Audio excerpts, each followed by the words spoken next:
Hola a todos, ¿cómo están? Hoy estamos presentando un nuevo programa de estrategia y liderazgo. Mi nombre es Horacio Ferraro y hoy vamos a hablar justamente de un tema que tiene que ver con el sector inmobiliario, específicamente la parte de loteo, ¿no? Vamos a ver un poco cómo está evolucionando el sector, qué nuevas trabas se presentan ante esta actualidad. Para lo cual hemos convocado a Eric Salum, él es presidente de la Cámara Paraguaya de Empresas Loteadoras e Inmobiliarias. Buenas tardes, Eric, ¿cómo estás? Buenas tardes, Horacio. Gusto estar contigo y compartir con la teleaudiencia. Bueno, muchas gracias, Eric, por estar con nosotros. Siempre convocamos a los líderes de los distintos sectores para ver cómo están actualmente, cómo fue su evolución en el último tiempo y los desafíos que se presentan al futuro. Un poco para ponernos en contexto, quisiéramos que nos comentes cómo fue el 2020, ¿no? A partir de la pandemia, cómo trabajó el sector y también cómo se comportaron las distintas variables, ¿no? Teniendo en cuenta la parte de ventas, morosidad. ¿Nos podrías comentar un poco al respecto? Claro que sí, Horacio. Realmente, bueno, como todos los sectores inmobiliarios y económicos, tuvimos las dificultades propias de lo que fue cuando comenzó todo este proceso de la pandemia. Tuvimos unos meses parados, pero realmente ha reaccionado bien el sector. Se han dado facilidades a los clientes compradores de lotes para que puedan tener flexibilidad en el pago, liberarle de recargos, multas, intereses, no incluirlos en Inforcom. Todo eso fue una decisión voluntaria de los asociados, ¿verdad? No estaba inmerso o incluido en ninguna norma legal de las que fueron aprobadas en su oportunidad. Así que fue bien recibido por los clientes que inmediatamente apenas pudieron ponerse, digamos, con los pagos comenzaron a realizarlo, lo que demuestra la importancia que tiene para el cliente comprador de lotes tener su inmueble protegido. Está entre las prioridades de pago sin duda y no es para menos, ya que estamos hablando que el sector loteador atiende a la población económicamente más vulnerable. Imagínate tú que la única manera que tiene gran parte del cliente que compra lotes en hasta 130 cuotas, es decir, estamos hablando de más, casi 11 años de plazo, sin reajuste, con entrega inmediata con la primera posesión, o sea, se le da la posesión con la entrega, con el primer pago que realiza. Nosotros tenemos clientes que a los 4 o 5 meses están empezando a hacer su pequeña vivienda, es decir, para ellos es un sueño largamente acariciado poder tener un pedazo de tierra en un país donde tenemos un alto déficit de vivienda y de asistencia del Estado en materia de soluciones habitacionales. Y eso viene a paliar y a coadyuvar de una manera importantísima al sector privado inmobiliario loteador, porque no hay otra manera que ellos puedan acceder para contar con ese pedazo de lote, y eso va incorporándose a su patrimonio, es un respaldo que ellos van teniendo, les da la tranquilidad de poder afincarse, arraigarse, trabajar tranquilos, saber que tienen un techo para su familia en un lugar, normalmente cerca de donde están los padres o donde está ya el entorno familiar, o muchas veces se van y se instalan en nuevos lugares por cuestiones laborales.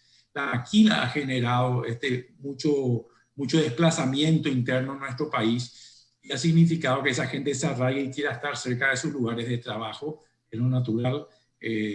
Así que esa importancia estratégica, social, es la que debe valorarse en su justa medida que aporta el sector privado loteador para que esa gente pueda contar con una opción que de otra manera no tendría posibilidad. ¿Qué ocurre cuando no hay opciones de comprar con facilidades y de poder acceder a la tierra? Y comienza la presión social, se aprovechan políticamente de la gente para manipularlas, llevarles, generar invasiones, zozobra, afectar la plusvalía de los inmuebles.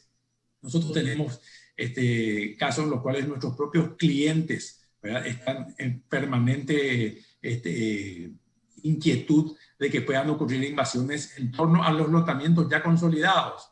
Las empresas lotadoras inician todo un proceso desde el anteproyecto, la elaboración, la apertura de las calles, el tendido eléctrico, la instalación de los transformadores para el servicio que se transfiere gratuitamente a la Administración Nacional de Electricidad. Se generan nuevos contribuyentes en los municipios, se formaliza la ocupación, se hacen mejoras, se extiende el transporte público, se crean comercios en la zona, se desarrollan barrios nuevos. O sea, es una infinidad de beneficios que permea dentro de cada municipio. Estamos hablando de más de 264 municipios en todo el país, de los cuales probablemente las empresas lotadoras tengan presencia en aproximadamente ya hoy 170 municipios. Imagínate, Horacio, no habría posibilidad alguna que los municipios se desarrollen tampoco si no fuera a través del desarrollo y apertura de nuevos lotamientos. El municipio no tiene condiciones de abrir las calles, de meter las máquinas, de meter la luz, columnas grandes, maquinarias, alcantarillados, en fin, generar nuevos barrios que hacen posible que esos pequeños municipios de tercera luego hayan pasado a ser municipios de segunda, un poco más grandes. Detrás de eso viene el comercio, vienen los bancos, las financieras. Hemos visto lo que ha ocurrido en los últimos 20 años justamente a través de lotamientos. Y para no ir tan lejos, Asunción se desarrolló en base a lotamientos. La consecuencia económica y trascendente que ha tenido siempre el desarrollo del lotamiento en nuestro país.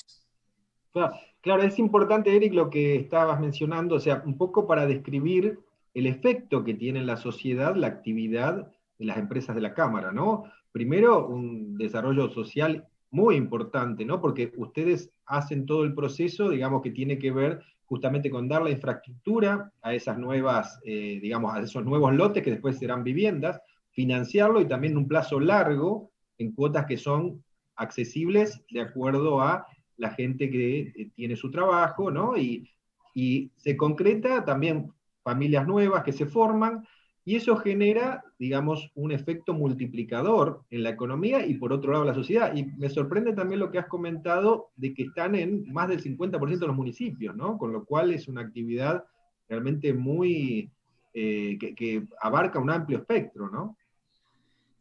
Sin duda, el alcance nacional es muy importante. La demanda de inmuebles se da en todo a lo largo y a lo ancho del país. En los municipios donde se dieron las condiciones se han desarrollado ampliamente y hoy estamos más enfocados en el interior del país, ya que en el área de Gran Asunción hoy ya están trabajando el sector desarrollador inmobiliario, subiendo para arriba, ¿verdad? Ya estamos hablando de departamentos, viviendas económicas también, por cierto, pero ya otro tipo de segmento. El segmento mayoritario que más demanda es el lote que quiere todavía su espacio, su pequeño jardín, estar con la familia afuera, y sobre todo eso ocurre en el interior del país donde están acostumbrados a tener, y esto es una cuestión cultural y va a seguir todavía por muchos años en el interior del país, la cultura de tener ese patio y ese espacio propio a compartir con la familia, ya que el suelo todavía es accesible económicamente hablando. Y ahora, Eric, con respecto al 2020, comentaste que ustedes dieron facilidades a los que entraban en mora, ¿no? Le dieron más posibilidades.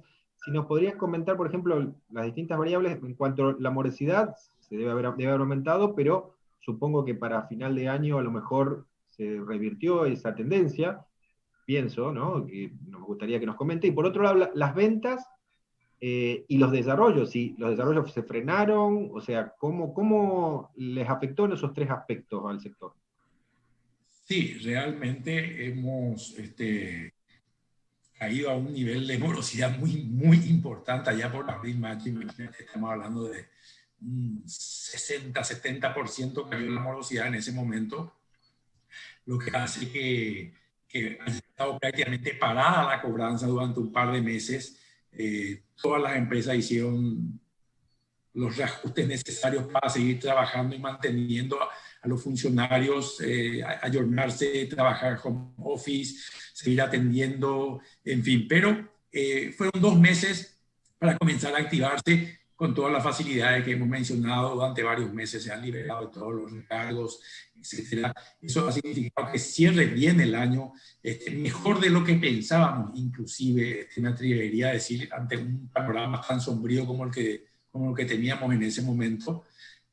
Por de pronto creo que hemos cerrado un año que nos ha permitido permitido salvar y tal vez inclusive en algunos casos llegar a las metas que teníamos, ¿verdad? Ahora tenemos nuevos desafíos.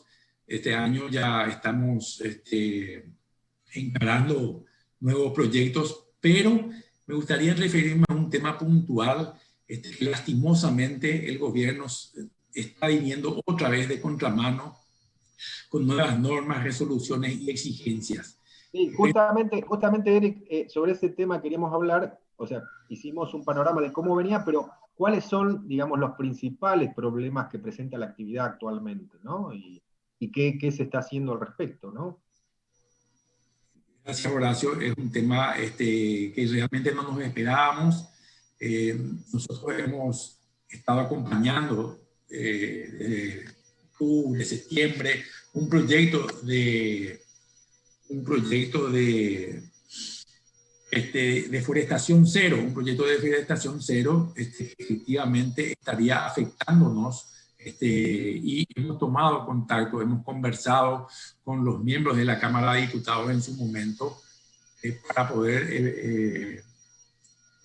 evitar, ¿verdad?, de que la redacción que ya veíamos venir genere problemas como efectivamente terminó ocurriendo. ¿Qué es lo que pasa? La redacción de la ley de deforestación cero incluyó una cuestión refiriéndose a los asentamientos humanos, pero a los asentamientos humanos debía ser referido en los casos de ocupaciones de tierras o reservas boscosas, no de desarrollo para soluciones habitacionales. Es absurdo, el propio gobierno, encima que no colabora en las soluciones de fondo, cree más dificultades. En la Cámara de Diputados hemos tenido muy buena receptividad con el presidente y los miembros de la Comisión de Medio Ambiente y Ecología.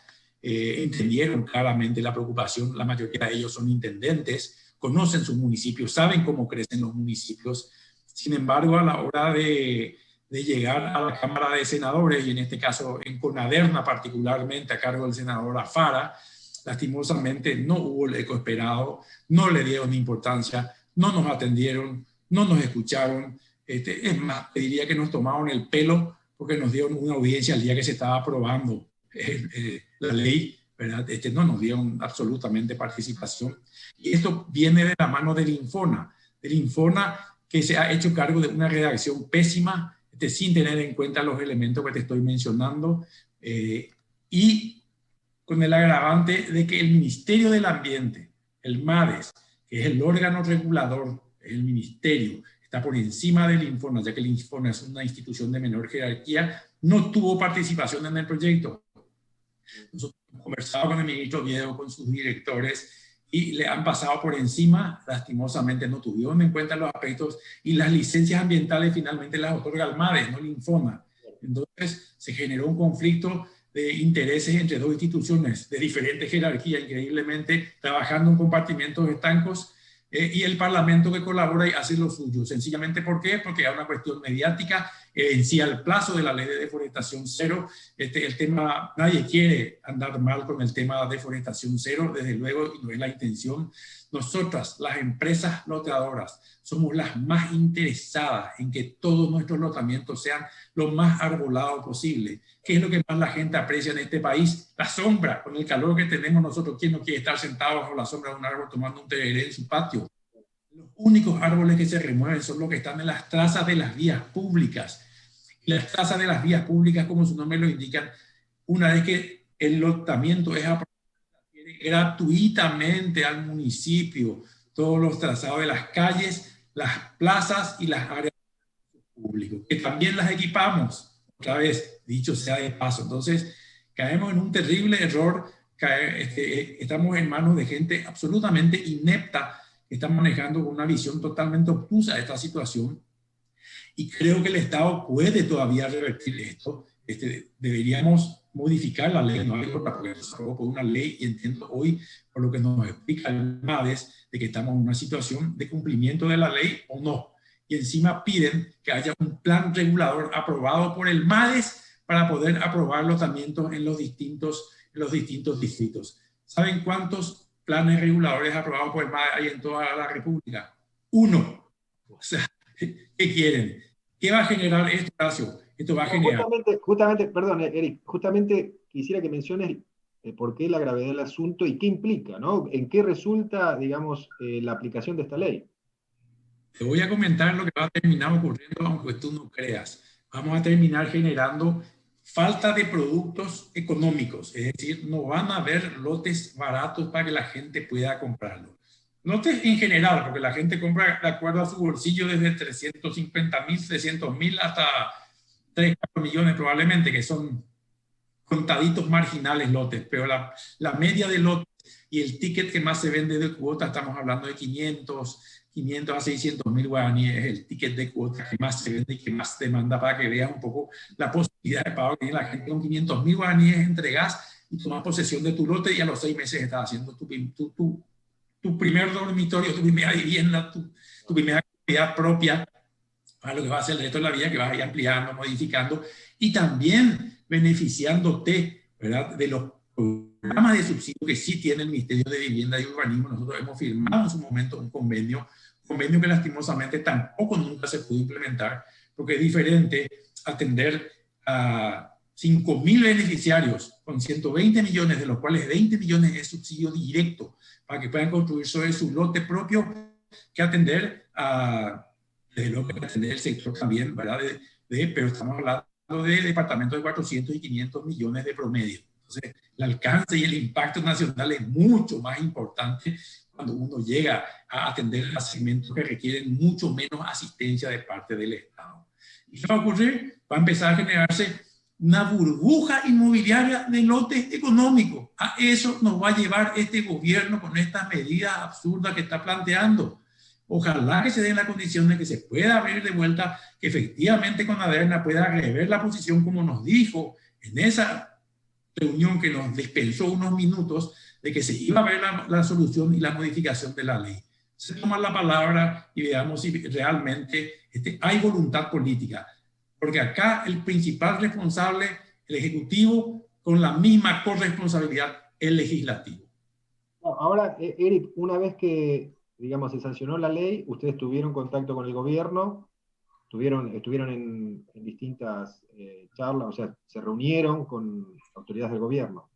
Nosotros nos reunimos con el ministerio, con el ministro del Ambiente, con sus directores, y ellos nos expresaron claramente que en estas condiciones no podían, ¿verdad?, seguir aprobando licencias ambientales para determinados proyectos de lotamientos, ¿verdad? No todos, ¿verdad?, pero sí una parte importante de ellos, y eso debería pasar indefectiblemente por la modificación legislativa. Nosotros, obviamente, el receso parlamentario terminó hace poco, estamos en una situación complicada una vez más. Vamos a tener que encontrar el momento adecuado para que efectivamente esto pueda ser atendido en su justa medida antes de que ocurra lo que te estoy diciendo. Hoy todavía hay productos, hay lotes en venta, hay lotamientos, pero esto de aquí a los próximos meses va a empezar a agotarse lo que hay. Si es que nos seguimos con el ritmo de aprobaciones de lotamientos, de inversiones que ya tenemos hechas, propiedades que están compradas, que están para presentarse en los proyectos en los distintos municipios. Los municipios nos aprueban. ¿Por qué? Porque ellos tienen lo que se llama la autonomía municipal, esa es una garantía constitucional. Ellos entienden claramente de que esta ley está violando la autonomía municipal al inmiscuirse en la manera en que deben ser aprobados los lotamientos. Entonces, realmente hay muchas puntas en juego acá que hay que atender en esta situación, Horacio. O sea, hay un problema también de jurisdicciones, ¿no? De quién aprueba, digamos, justamente el desarrollo, ¿no? Sin duda que el municipio tiene autonomía, ¿verdad? Aprueba las condiciones, te pide de qué manera hacer los trazados de las calles, te modifica algunos proyectos cuando uno los presenta, te pide ciertas medidas de lotes si están sobre ruta, por ejemplo, no pueden ser lotes muy pequeños, si son áreas destinadas para la parte comercial, tienen sus requisitos que nosotros conocemos, trabajamos, ajustamos y presentamos.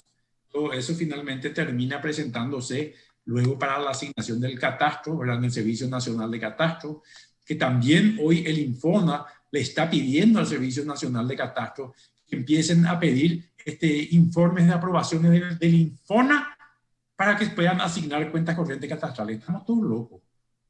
Ahora otra institución como el Infona vuelve a meter la mano de vuelta, se está queriendo convertir en un superministerio que no está dista mucho de ser y no tiene la más mínima capacidad de hacer todo lo que está exigiendo.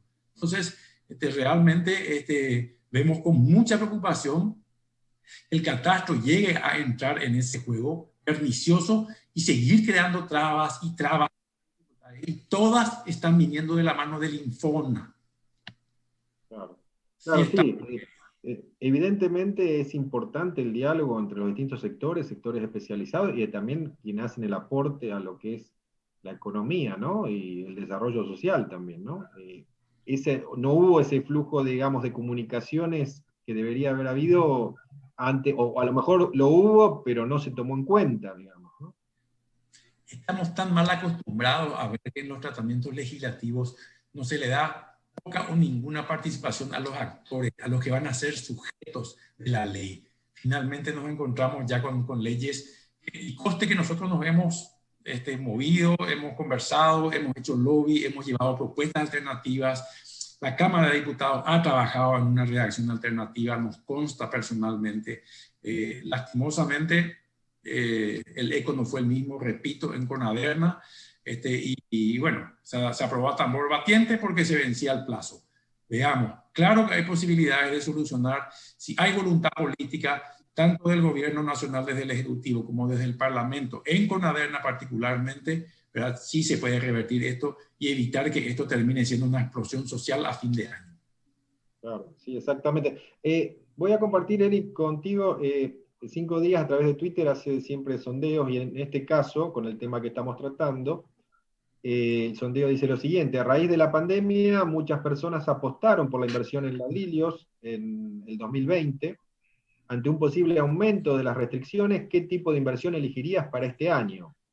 Y las distintas opciones son acciones en la bolsa, ahorro en el banco, invertir en ladrillos o invertir en emprendimientos.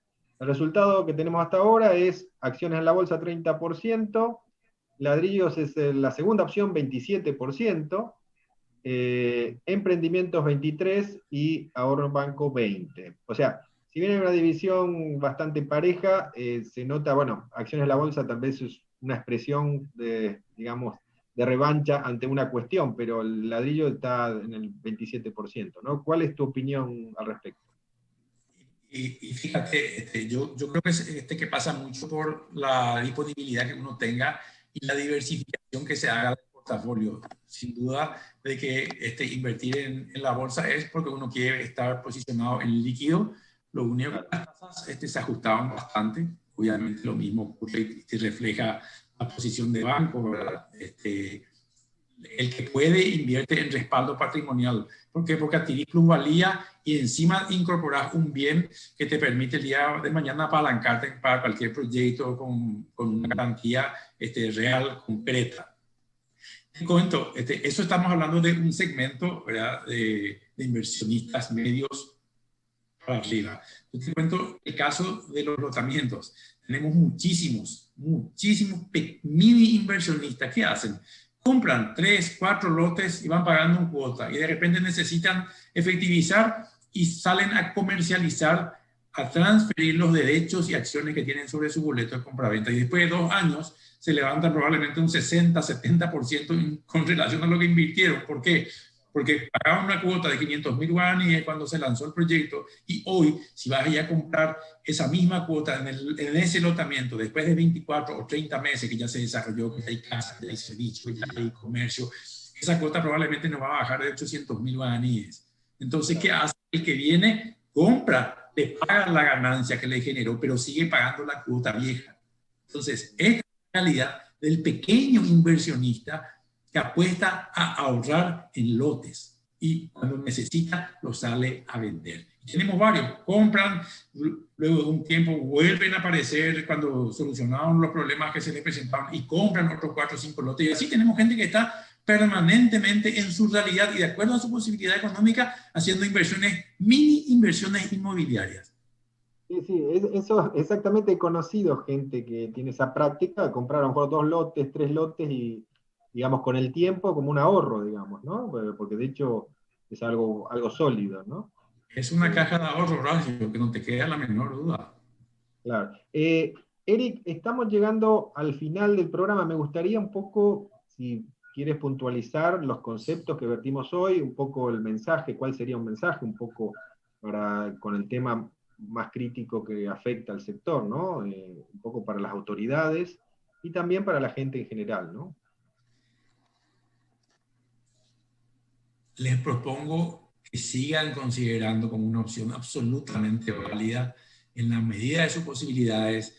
Mucha gente compra no solamente para su vivienda, compra para su quinta de fin de semana, compra para el que acaba de tener un chico, ya le compra un lote, o sea, es una manera importante de ahorrar, de generar plusvalía y de tener un respaldo patrimonial a la obra que pueda presentarse algunas circunstancias.